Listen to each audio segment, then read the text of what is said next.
Hello, good morning mga Mars. Today, samahan niyo ako sa pagkain ng aking ramyun noodles. For almost a week ako nagkasakit ng ubo-sipon at ninihika din ako. At this time, gusto ko maghigop na mainit sa sabaw at maanghang. So, ito lang yung naisipan kong lutuin at ito yung nakastock dito sa amin. Sobrang hirap talaga pag nagkasakit, lalo na't ikaw lang mag-isa sa bahay. At dalawang maliliit lang yung kasama mo.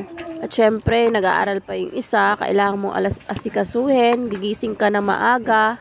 Syempre, magluluto ng almusal. Good thing naman ay pwede na ngayon na hindi kami sumama sa school ng aming kuya. Dinadaanan na lang siya ng tricycle ang school service niya. So, kahit papano, okay naman dahil may kasama naman siya, nakaklase din niya. Nang this time, gusto ko talagang pawisan para lumabas yung sakit-sakit sa katawan. Dahil hindi rin ako pwede uminom ng kahit anong gamot. Dahil nga ako ay preggy. So hanggang mainit na tubig lang tayo sa labat. At maraming tubig.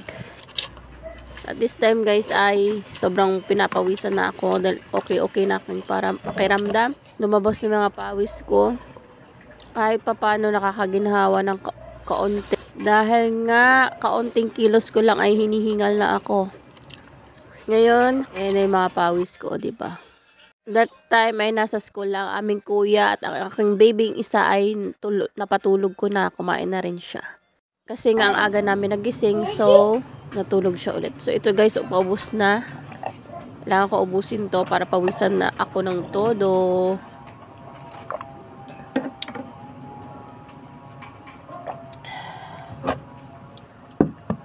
Thank you guys for watching live today.